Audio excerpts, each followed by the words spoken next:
"Get your hands off me." Her voice sliced through the cold night air, steady and sharp, like a blade against stone. But Officer Daniels didn't loosen his grip. Instead, he shoved her harder against the rain-slicked hood of his squad car, twisting her arm just enough to make her feel it, to remind her who was in control. The metal was freezing, biting through the thin fabric of her black dress, and the rain came down in sheets, soaking everything. Her breath misted in the cold, mingling with the distant scent of damp asphalt, burnt rubber, and something metallic, blood maybe. She inhaled deeply. She could taste the city in the air, pollution, sweat, the leftover stench of liquor from a bar down the street. The red and blue police lights flashed in a relentless rhythm, painting the alleyway in violent streaks of color. Daniels smirked. "Not so tough now, huh?" he sneered, his grip tightening around her wrist. Still, she didn't struggle. She didn't flinch. Her chin was lifted, her back straight, even as he held her down like she was nothing. "Where's your ID?" he barked, roughly patting down the side of her dress, ignoring the sharp intake of breath that finally escaped her lips. She was shaking now. Not from fear. From the cold, maybe. Or from the sheer exhaustion of living through moments like these, again and again and again. "My ID is in my bag," she said, voice unwavering. Daniels yanked the purse from her shoulder and tossed it to his partner, Carter. Carter flipped it open, scanning the contents, credit cards, neatly folded bills. And then the ID. Celeste Monroe, judge of the Superior Court. Daniels, still gripping the woman like a common criminal, frowned. "What's taking so long?" Slowly, Carter extended the ID. Daniels snatched it from his fingers and held it under the flashing lights. A single drop of blood rolled down from the corner of her mouth, tracing a dark line against her skin. Daniels' fingers twitched. His grip loosened just slightly, the pressure on Celeste's arm easing. Then, slowly, deliberately, she turned her head. Daniels' jaw clenched. He wanted to snap at her, to put her back in her place. Celeste turned fully now, her body still, her presence commanding. Daniels looked back down at the ID in his hands, as if rereading the words would somehow change what they meant. "Celeste?" She was composed. Dangerous in her silence. A flash of defiance surged through him, his pride clawing for some kind of retaliation. Celeste didn't blink. His nostrils flared as he looked back down at the ID in his hands. Celeste didn't move right away. She straightened only slightly, rolling her shoulders back, reclaiming her space, her dignity. Daniel's fingers twitched, his grip loosening against his will. Despite the cut on her lip, despite the rain making a mess of her once pristine dress, she looked untouchable. He straightened his spine, squared his shoulders, forced his voice into something resembling authority. "That doesn't change anything," he snapped. "You were acting suspicious. We had reason to detain you." Carter shifted uncomfortably. Celeste didn't blink. "Reason?" she echoed, her voice laced with quiet amusement. "Tell me, officer, what exactly was suspicious about me?" Daniels opened his mouth, then closed it. The words wouldn't come. Because there were no words. No justification. Nothing except the same tired excuse he had used 1,000 times before. A black woman alone at night? Suspicious. A black woman in a nice dress, walking like she belonged? Threatening. A black woman who didn't bow her head, who didn't cower, who didn't make herself small. A problem. Celeste took a step closer, her presence unshaken, her eyes locked onto his. The streetlights reflected in them, making them look like molten steel, unyielding, burning with something he couldn't quite name. "You think you know power," she said, her voice softer now, almost pitying. "But power isn't in how tightly you hold the cuffs. It's in knowing when you don't need them." Daniel's hands clenched into fists. She was mocking him. No, she was exposing him. And she wasn't wrong. He could feel it now, the shift in control.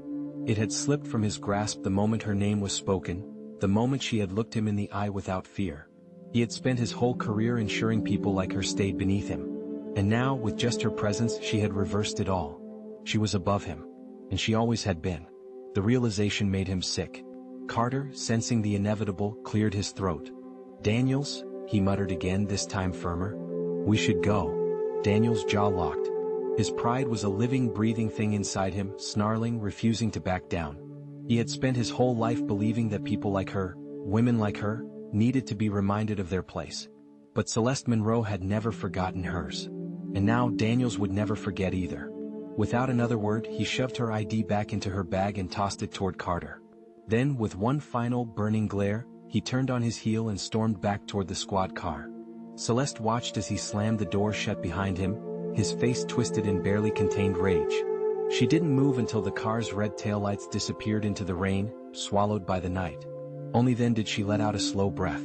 The air still smelled of gasoline and wet concrete. The rain still poured. But something in the world had shifted. And she wasn't the one who was afraid. Celeste stood still for a long moment, her pulse gradually settling, her breathing evening out. The rain had soaked through every layer of fabric, chilling her to the bone, but she barely noticed. She had been here before. Not this exact street, not under these exact flashing lights, but in this moment. The moment where power clashed with pride, where the weight of history pressed against her shoulders, daring her to break. She never did. With a slow, deliberate motion, she reached down and picked up her purse from the wet pavement. The leather was damp, the edges already darkening from the moisture, but the weight of it in her hands was grounding. She opened it, fingers brushing against her ID, still tucked neatly inside. Judge Celeste Monroe. The title meant something. Not to Daniels. Not to men like him. But to her. She had spent her whole life earning it. Fighting for it. And tonight had been a reminder of why she had to. A car rolled past, its headlights momentarily cutting through the darkness, illuminating the empty street. The bystanders from earlier were gone, no doubt disappearing into the safety of their homes, into the comfort of knowing that whatever had almost happened here hadn't been their burden to carry. Celeste exhaled, a slow, measured release of breath, and turned toward the courthouse down the street. She walked with purpose, her heels clicking against the wet pavement, the sound steady, unfaltering. The Superior Court building loomed ahead, its grand marble steps glistening under the streetlights, rainwater pooling in the shallow grooves of the stone. She climbed them without hesitation, crossing the threshold into the place where, in a matter of hours, she would preside over a case. And Daniels would be forced to sit in front of her. She wondered if he knew yet. If the realization had fully settled in his bones, if the weight of it was pressing against his chest the way his knee had pressed into the backs of so many others. Probably not. Men like Daniels didn't think past their own rage. She pushed open the doors to the courthouse, the warm air inside a stark contrast to the cold outside. The smell of paper, ink, and old wood filled the space, familiar and grounding. A security guard at the entrance, a man she had known for years, looked up and immediately frowned. Judge Monroe. His brows furrowed as he took in her soaked dress, the dried blood at the corner of her lip. Are you all right? Celeste set her bag down on the security belt, straightening. I'm fine, she said, her voice even. He hesitated, clearly unconvinced. Do you need me to? No, she cut in gently. But thank you. The guard nodded but didn't look satisfied. He knew better than to push though. Celeste had never been the type to ask for help. She collected her things and made her way toward her chambers, the familiar echo of her footsteps on the tiled floors grounding her. The courthouse was nearly empty at this hour, just a few custodians moving quietly through the halls, the hum of a vacuum cleaner muffled behind closed doors. By tomorrow morning, this building would be alive with movement. Attorneys, defendants, reporters, clerks, everyone filing in, waiting for their cases to be heard. And Daniels? Daniels would walk into her courtroom, expecting to do what he had always done. But this time he would be the one under scrutiny. Celeste set her bag down on her desk, her fingers briefly brushing over the edges of a case file she had left open earlier. The name on the document wasn't Daniels, not yet. But it didn't matter. Tomorrow wasn't about revenge. It wasn't about teaching him a lesson. It was about justice. She sank into her chair, exhaustion tugging at her limbs, but she didn't let herself collapse. Instead she smiled. Just slightly. Tomorrow Daniels would learn something he had never been forced to learn before. Power wasn't about force. It was about who had the final word. The next morning arrived with an eerie stillness. The storm from the night before had passed, leaving the streets slick with rainwater, the city washed clean but still carrying the weight of what had happened. Celeste stood before the mirror in her chambers, adjusting the collar of her robe with steady hands. She had barely slept. Not because she was shaken. No, she had long since learned to tuck away fear, to wear composure like armor. But something about last night lingered in her mind.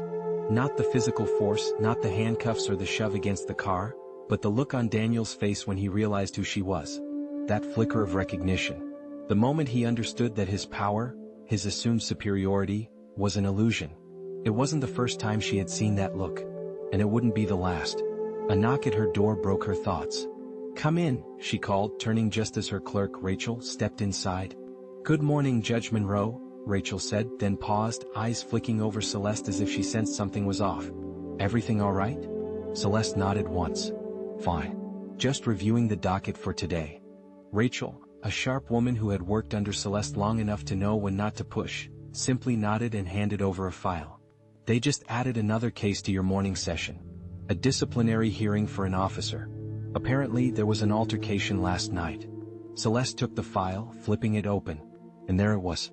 Officer Brian Daniels. Her grip on the folder tightened for a fraction of a second before she relaxed it. The universe, it seemed, had a sense of humor. Rachel continued, oblivious to the significance.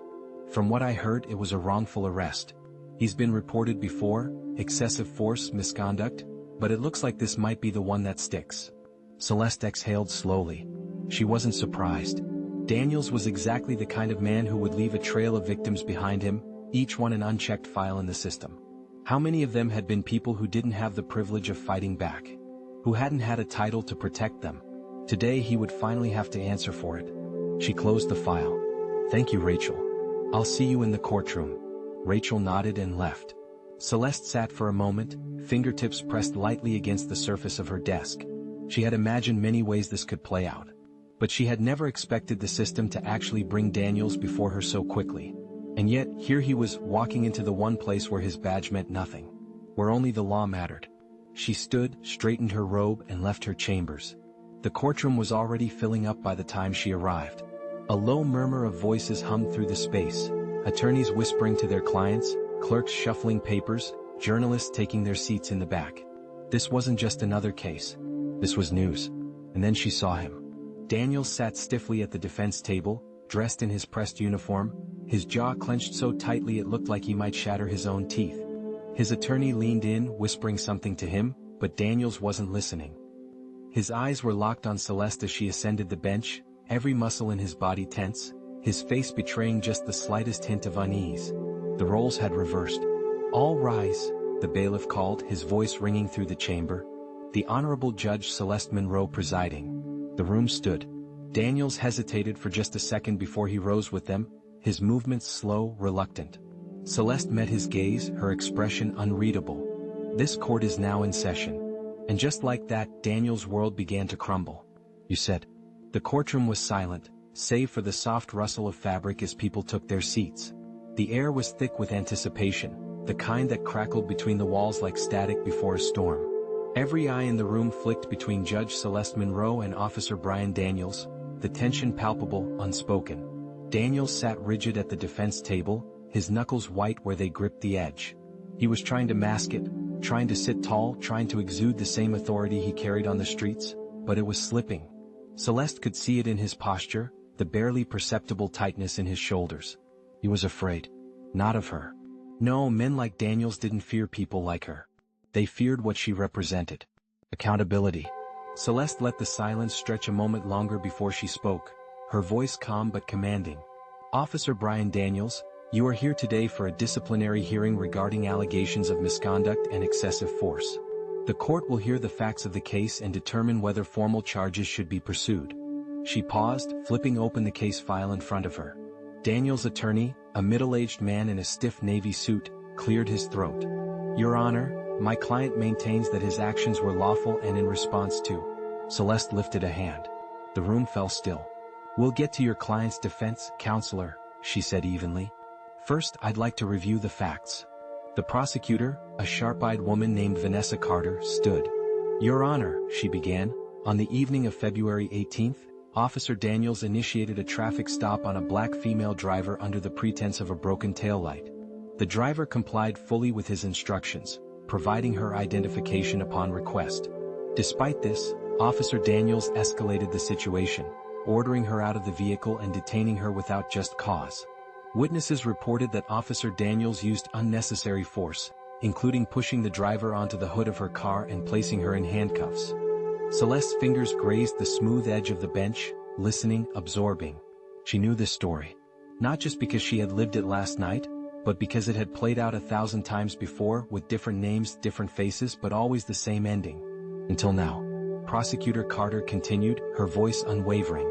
It was only after she was detained that Officer Daniels discovered the driver's identity, Judge Celeste Monroe, the presiding judge of this very courtroom. A murmur rippled through the courtroom. Some people already knew the details.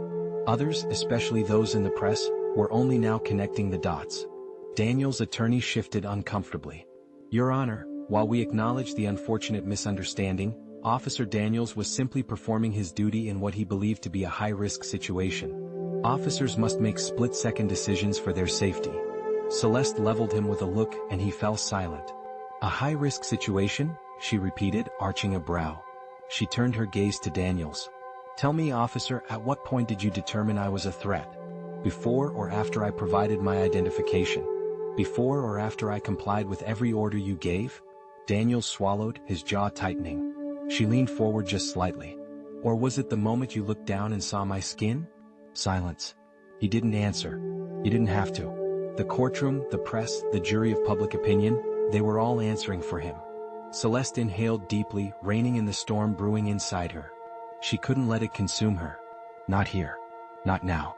Officer Daniels, she continued, voice smooth as steel, you have a history of similar complaints against you, allegations of profiling, excessive force, abuse of authority.